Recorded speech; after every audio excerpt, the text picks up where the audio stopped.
Hey y'all, it is Kat from Cat Southern Charms. Today we are finally gonna do the alcohol ink that you guys have been questioning me, asking me how I do it. So here we go. Um, I put all of my alcohol inks in needle bottles. I do have one that is nothing but alcohol ink, and you can use anything over 91%. I use a 99% isopropyl alcohol. And I put that down first. So my alcohol inks, when it hits the regular alcohol, can react and move and dance around like we love so much. Um, I use the Let's Resin alcohol inks. They're very vibrant in their colors, and I've never had any issue working with them. I love the effects I get with them. You see me now using a bulb air blower, or as I refer to it, a baby syringe. And for all the moms or grandmas out there, you know what I'm talking about. I like using this because it gives me control of the airflow. If I want to move ink, and make a splatter, then I use a lot of compression against the bulb. You see me there.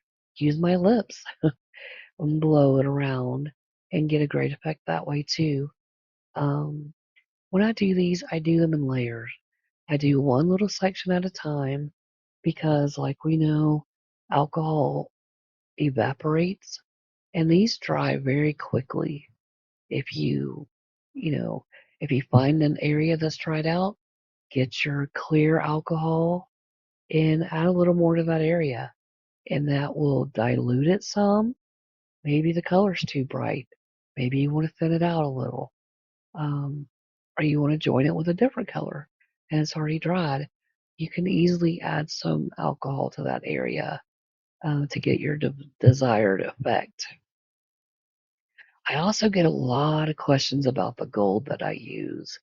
I use a gold metallic alcohol ink, and alcohol inks we know float to the top, right? That's what makes it so beautiful. So when I'm using alcohol inks in the metallic, the reaction that I get and the lines and the way, it ends up at the end, the desired effect is just so gorgeous using the metallics like that. That's what makes my gold stand out compared to others. It's not just a gold, it's a metallic alcohol gold. Um, but here you see, I just continue to add layers and colors and move the inks around until I get my desired effect.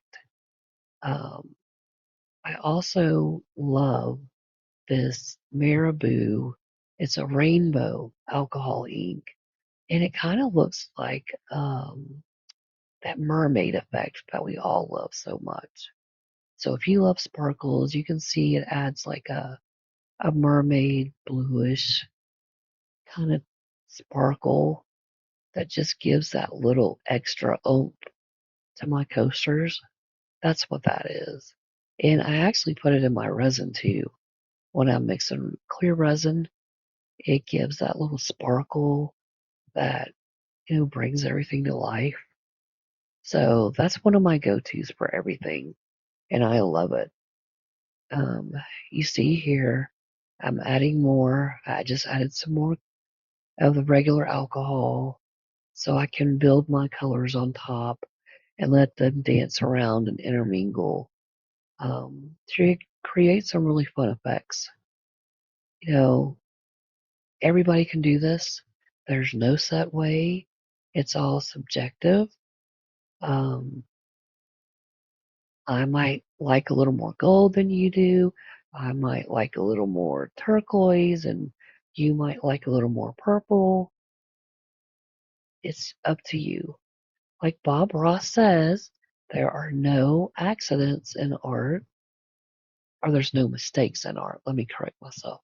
There's only happy little accidents. Comment below if you know who Bob Ross is.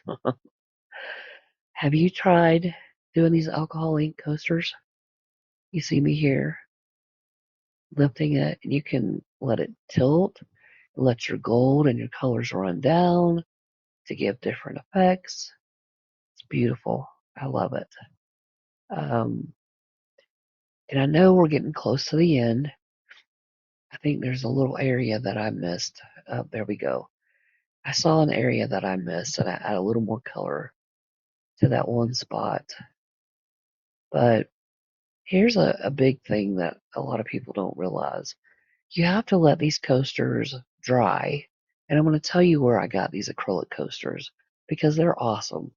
Um, and I'll explain that at the end of the video and tell you, where you can find them for yourself. But I like these. And when you finish with you get your alcohol inks down and you're pleased with the way everything looks, then you have to let that dry. I usually let mine set and dry completely for a day or two before I add my spray sealant. Um, you'll see there in the background, I've got the Krylon UV archival spray, and that's what I use to seal my alcohol ink. It also acts as a UV protectant so my colors don't fade. Another reason I love Let's Resin because, let's be honest, the higher the quality, the better the product, right? These are high quality. Um, and you have to make sure that the color is sealed in. So I think I'm pretty satisfied with the way this is. Um, you can see all the sparkle. I like the way that it's turned out. It's going to dry matte. It's going to be a matte finish. And here I'm going to tell you about the archival spray. Make sure when you get this, you get the matte. It has to be the matte finish. Um, and I do like 2 or 3 thin coats and let it dry uh, for like 2 days because you want it to off gas. Anytime you use an aerosol, you want it to off gas or it's going to mess with your resin when you add your top coat. Um, you can see here that I'm showing you the acrylic cutouts I get from Artist Till Death. I linked it in my description. So make sure you go. They cut all these out. They have all kind of different designs to choose from. And they're both backed with paper. You peel one side off, leave the backing on the other side. So after you pour your top layer of resin, then once it dries and cures completely, you can take a heat gun to the back where there's any spill or any leftover resin, and then you just peel the paper off. It's a clean peel. It leaves everything looking professional and clean. Again, I used the Let's Resin alcohol ink, the 18 pack. I appreciate you guys watching. I hope you come back for more. See you soon.